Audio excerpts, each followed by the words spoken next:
Alors, rebonjour. Alors, on reprend donc, je suis en train d'appliquer le principe fondamental de la dynamique à notre volume infinitésimal dV. Et donc, on a la somme, on va écrire que la somme des forces exercées sur l'élément de volume dV est égale donc à la masse fois l'accélération. La masse c'est dm, donc, qui est contenue à l'intérieur, donc c'est ρ dV. Ρ c'est la masse volumique au point M, fois l'élément de volume dV fois gamma. L'accélération gamma, donc on sait la déterminer, l'écrire en fonction du vecteur vitesse. Alors maintenant, je vais m'intéresser aux forces qui s'exercent sur dV. Alors, quelles sont les forces qui s'exercent sur dV? On avait déjà parlé de ça quand on a fait la statique. Alors, les forces qui s'exercent sur dV, sur cet élément de volume dV, il y a tout d'abord le poids, donc dirigé vers le bas. Donc c'est dmg, la masse fois l'accélération de la pesanteur, donc dirigée vers le centre de la Terre. Et le dm, c'est ρ dvg. Donc je peux écrire sur la forme ρ dvg. Alors, quelles sont les autres forces qui s'exercent sur dv? Alors, on a fait ça déjà en statique, donc ce sont les forces surfaciques exercées par le reste du fluide sur la surface externe qui entoure dv. Alors, si je prends cette surface S, donc fermée, qui entoure dv, je vais la diviser en une infinité d'éléments de surface ds. De telle façon que S, c'est la somme des ds. C'est l'intégrale sur ds. Chaque ds, je vais l'orienter par un vecteur unitaire n. Chaque ds, on a des facettes, chaque ds, donc il a son vecteur unitaire n qui est perpendiculaire à ds. Alors, les forces qui s'exercent sur ds, donc on sait qu'il y a les forces de pression, d'accord, on a déjà fait ça dans la statique, les forces de pression qui s'exercent sur dV, comme ça. Ce sont les forces qu'on avait notées dFP. Et est égal, donc j'appelle ce point ici N1. C'est vectoriellement, il est de sens opposé que N, donc c'est moins par rapport à N. Et c'est moins donc la pression au point M1 fois ds. Force de pression exercée par le reste du fluide sur ds. Alors il y a aussi ce qu'on appelle la force de frottement, puisqu'il y a un mouvement, donc il y a cette force de frottement qui s'exerce, donc qui est parallèle, tangente, qui est tangente à ds, parallèle à ds. Je vais la noter df, frottement. C'est ce qu'on appelle la force de viscosité. df visqueuse. Les forces de frottement exercées par le reste du fluide sur cet élément de surface ds. Donc force de pression, force de viscosité. Alors, on va commencer tout d'abord, je vais faire une hypothèse. On va s'intéresser à ce qu'on appelle les fluides parfaits. Fluides parfaits, ce sont les fluides, donc j'ai déjà parlé de ça avant. Un fluide est dit parfait si je peux négliger les forces de viscosité devant les forces de pression. Donc on va écrire ici, je vais écrire ici en rouge, hypothèse. Donc je vais introduire une nouvelle hypothèse. On va considérer les fluides parfaits.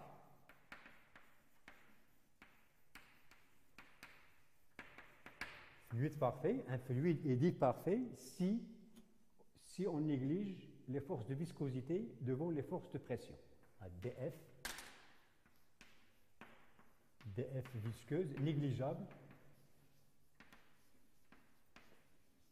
devant les forces de pression que j'avais notées dFP. Fluide parfait. Et on verra donc plus tard, à la fin de ce cours, le cas des fluides non parfaits, ce qu'on appelle les fluides visqueux, où là, il faut tenir compte de cette force de viscosité. Donc, fluide parfait, ça veut dire que je vais négliger cette force de viscosité. Et donc, qu'est-ce qu'il reste dans les forces qui s'exercent sur dV? Il reste le poids et puis les forces de pression qui sont exercées sur toute la surface S. Donc, on a la somme des forces. Donc, je vais écrire ici. La somme des forces exercées sur dV, donc c'est ρ dvg, plus les forces de pression, c'est-à-dire l'intégrale sur S de moins P de M1 dsn.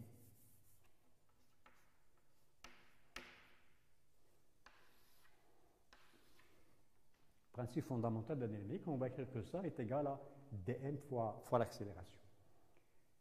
D'accord? Fluide parfait. Donc, hypothèse importante, on considère que le fluide il est parfait. Bien sûr, à ne pas confondre avec un gaz parfait. C'est autre chose. Un gaz parfait, c'est autre chose. Fluide parfait, c'est quand on néglige les forces de viscosité devant les forces de pression. Alors maintenant, on va écrire donc ces forces. On va les projeter par rapport à x1, x2, x3. Surtout, il faut calculer cette intégrale-là. Et puis, on va écrire donc le principe fondamental, m fois l'accélération, dm fois l'accélération, est égal à ces forces. Alors, je vous rappelle une chose qu'on a faite en statique. Alors, je vais passer là.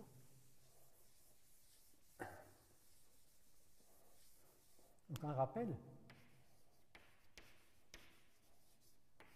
Quand on a étudié la statique des fluides,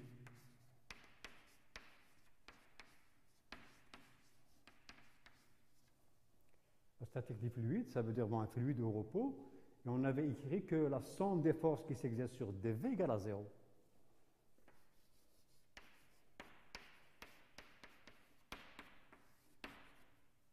Fluide au repos. Et puis je vous rappelle que les forces, donc, quand le fluide est au repos, les forces qui s'exercent sur dV, c'est les mêmes forces qu'on a ici. Pour un fluide en équilibre, on a le poids toujours, et on a toujours les forces de pression. Et on avait donc, si vous regardez donc votre cours, on avait pris donc l'élément de volume sous forme d'un parallélépipède, et on avait calculé ces forces de pression, en coordonnées par rapport à la base cartésienne x1, x2, x3. Alors on avait trouvé, je vous rappelle la formule, on avait trouvé la chose suivante, ρg moins gradient de P égale à 0.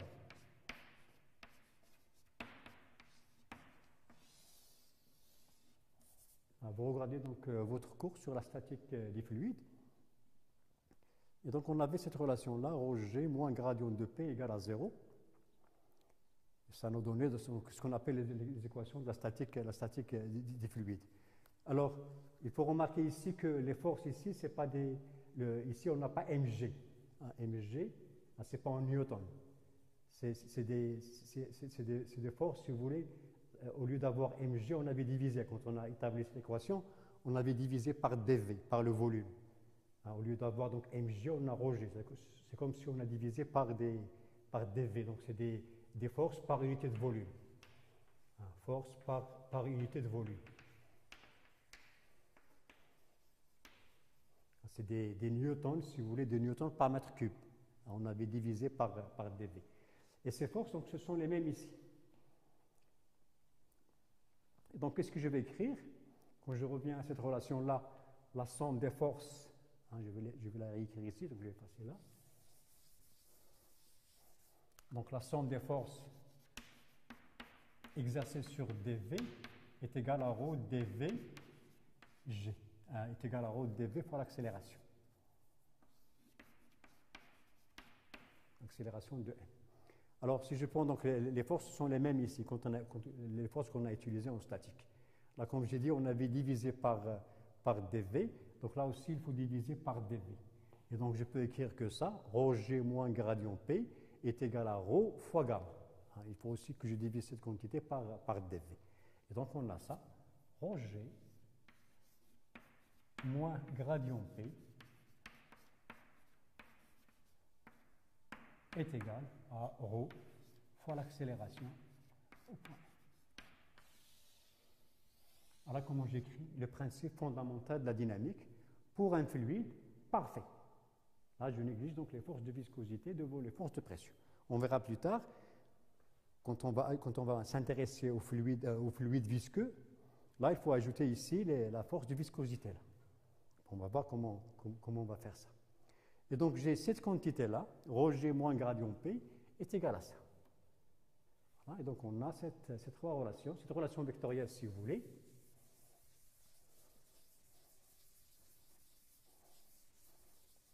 Donc, on a ρ, d rond de V par rapport à T, plus gradient de V, la matrice gradient, fois V est égal à rho G moins gradient P, la pression.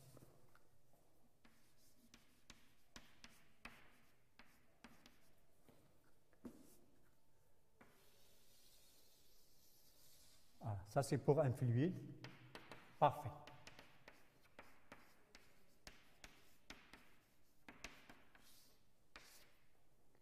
C'est-à-dire on néglige les forces de viscosité ou les forces de frottement devant les forces de pression.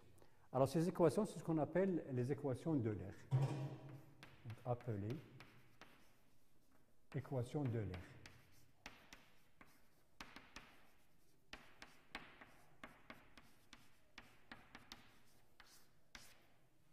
Les trois équations, c'est une relation vectorielle. Quand on va la projeter par rapport à x1, x2, x3, ça va nous donner donc trois équations qu'on appelle les équations d'Euler.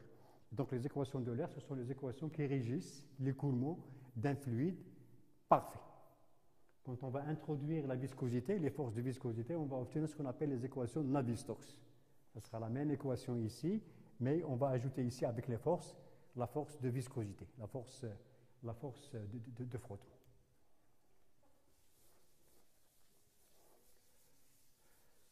Et donc si je prends, si je reviens à mon repère x1, x2, x3,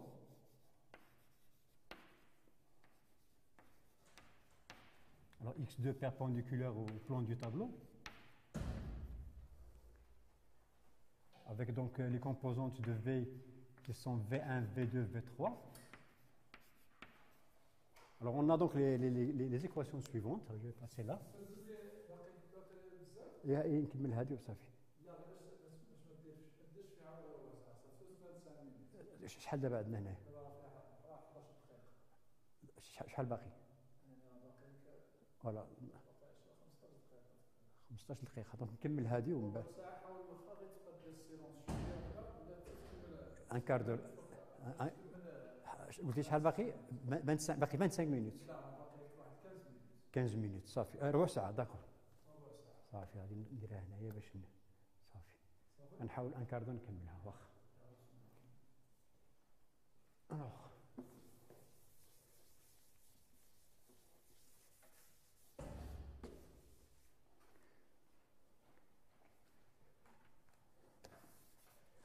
Donc je vais reprendre donc mon repère orthonormé direct x1, x2, x3. Je vais choisir x3 dirigé vers le haut. Voilà, on a un point M. J'ai ce vecteur vitesse V qui a trois composantes. Et au point M, j'ai la pression P, donc qui dépend de T, x1, x2, x3. Et j'ai la masse volumique qui dépend de T, x1, x2, x3. La même chose pour les trois composantes de la vitesse. Ils dépendent de T et des coordonnées du point où je calcule cette composante. V2 la même chose, V3 la même chose. Donc, comme j'ai dit, donc, il y a toujours une relation entre P et ρ. Pour un fluide incompressible, ρ est une constante.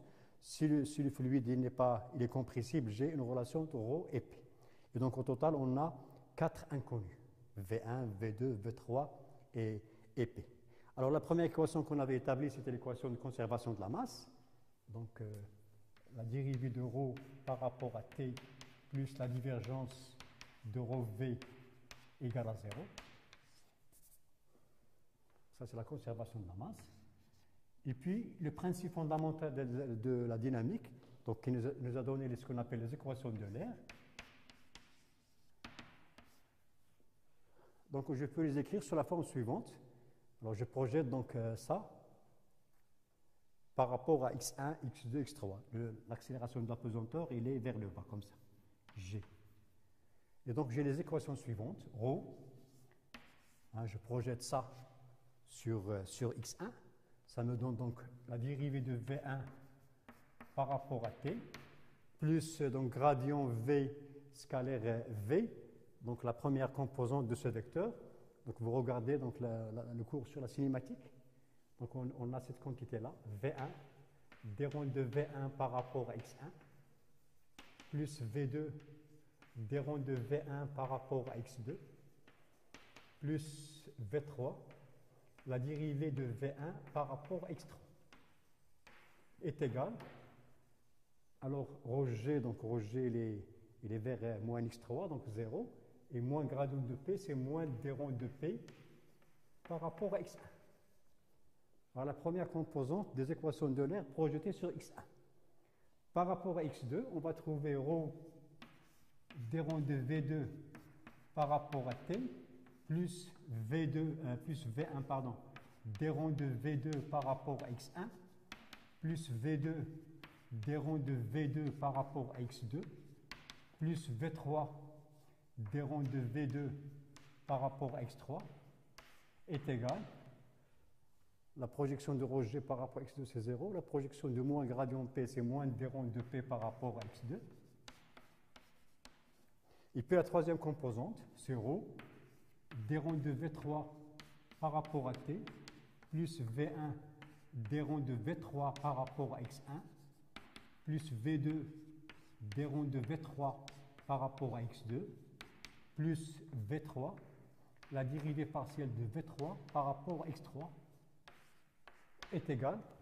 Alors la projection de rho G ici c'est donc moins rho G, donc j'ai choisi x3 dirigé vers le haut. Donc moins rho G moins d rond de P par rapport à x3. Voilà comment j'écris les trois équations de l'air, donc ici sont déduites du principe fondamental de la dynamique, par projection sur x1, x2, x3, et je choisis x3 dirigé vers le haut. Et donc au total, qu'est-ce qu'on a? On a 1, 2, 3, 4. On a 4 équations aux dérivées partielles à 4 inconnus.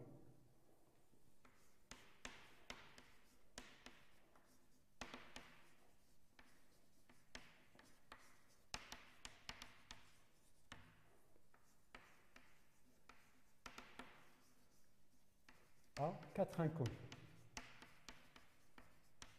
Et les inconnus sont V1, V2, V3 et la pression P. Alors bien sûr, comme j'ai dit là, il y a toujours une relation entre P et ρ.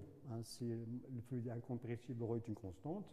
Si le fluide est compressible, il y a une relation entre P et ρ, par exemple la loi des gaz parfaits. Et donc notre problème, il est fermé.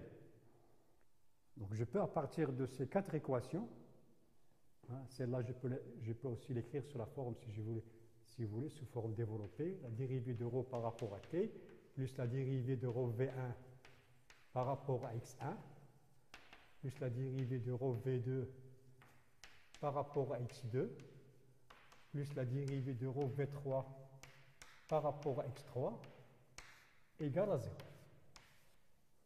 4 équations dérivées partielles à 4 inconnus. Alors bien sûr, ce sont des équations dérivées partielles, donc quand on va les résoudre, on va intégrer. Et quand on intègre, il y a toujours des constantes d'intégration. On va intégrer par exemple par rapport au temps. Donc il y aura une constante d'intégration du temps par rapport au temps. On va intégrer par rapport à l'espace, et donc on aura des constantes d'intégration. Alors pour calculer ces constantes, il nous faut d'autres informations. Alors ces informations, c'est ce qu'on appelle les conditions initiales et les conditions limites. Donc obligatoirement, je dois connaître l'état de l'écoulement à l'instant initial, à t égale à 0. Je dois avoir des informations sur ρ, sur P, sur les composants de la vitesse. Et aussi, il y a aussi ce qu'on appelle les conditions limites, c'est-à-dire il faut avoir des informations sur la vitesse et sur la pression, sur le contour extérieur du domaine de l'écoulement. Donc à ces 4 équations, on ajoute, je vais l'écrire ici,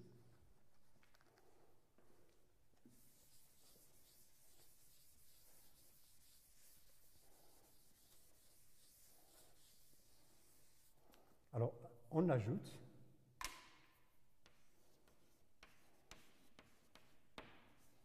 à ces équations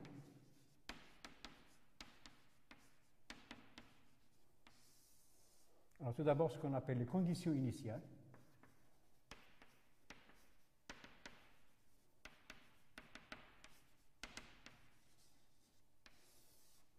C'est-à-dire que je dois obligatoirement avoir des informations sur ces grandeurs, les vitesses et la pression, à t égale à 0.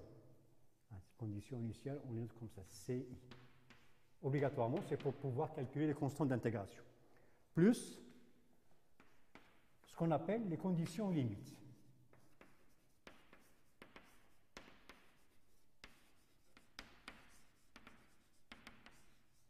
qu'on note comme ça CL. C'est-à-dire que je dois avoir des informations sur les vitesses et la pression, sur le contour externe du domaine de l'écoulement. Ça va me permettre donc de calculer, si vous voulez, les constantes d'intégration quand on va intégrer par rapport à l'espace.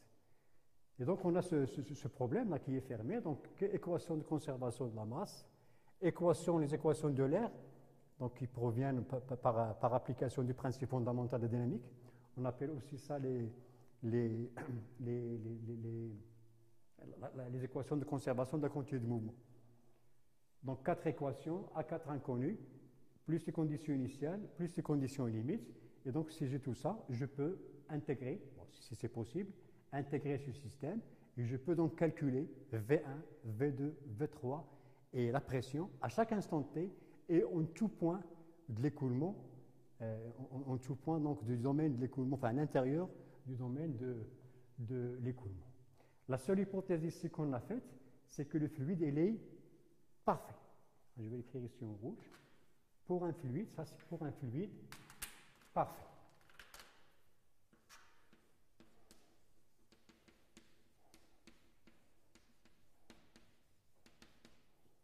Fluide parfait. C'est-à-dire un fluide, un écoulement dans lequel on néglige les forces de viscosité, les forces de frottement si vous voulez, devant les forces de pression.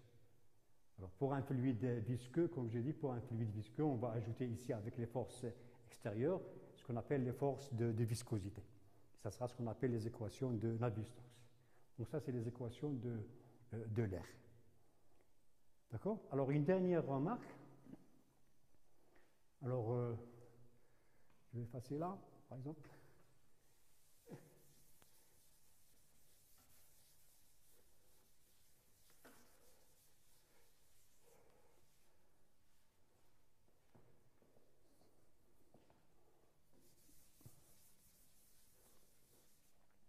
Alors, si je reviens à ces équations de l'air, hein, écrites sous forme vectorielle, on peut voir, donc on peut remarquer que ce terme-là, c'est ce qu'on appelle les forces de pesanteur.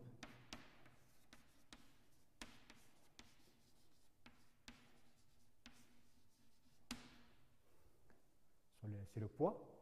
Le gradient P, ça concerne ce qu'on appelle les forces de pression.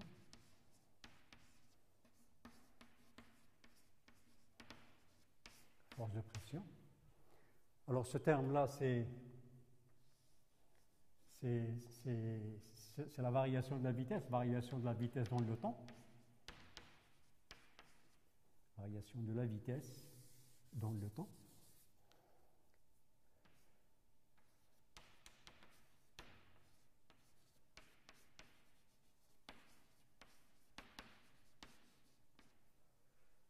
Alors ce terme-là qui reste ici, avec le rho, ce terme-là, alors on peut l'interpréter comme étant ce qu'on appelle une force d'inertie, ou bien une force de convection. Ce terme-là, on peut l'interpréter comme étant des forces, ce qu'on appelle les forces d'inertie, ou forces de convection.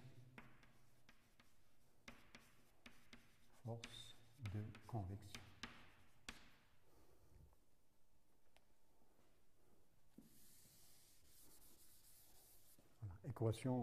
Équation de l'air. Alors bien sûr, ces équations de l'air, donc ils sont, comme j'ai dit, sont valables pour un fluide dit parfait. Quand le fluide est visqueux, on va ajouter ici les forces de viscosité, les forces de frottement. On verra donc plus tard comment on écrit ces forces de frottement en fonction du vecteur vitesse, en fonction de la vitesse. Voilà. Alors,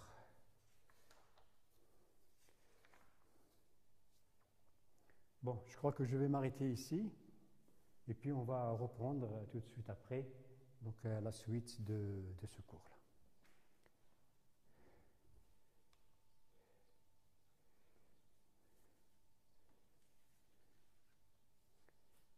Alors, on va effacer.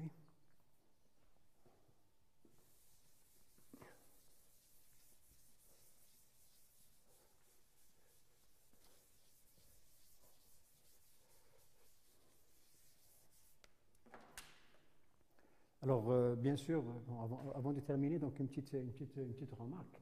Alors, si le fluide il est incompressible,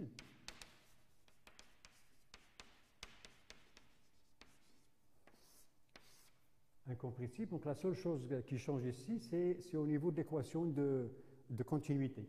Donc, on aura divergence de V égale à 0. Voilà. Et les équations de l'air restent les mêmes. L'air, donc c'est ρ d rond de V par rapport à T, plus gradient, matrice gradient V, V, est égal à ρ G moins gradient T. Voilà. Au G moins gradient T. Donc la seule chose qui change par rapport au fluide compressible, c'est l'équation de continuité. Voilà, et donc on a toujours donc 4 équations dérivées partielles à 4 inconnues. Voilà. Donc je m'arrête ici et puis on va reprendre tout à l'heure pour la suite.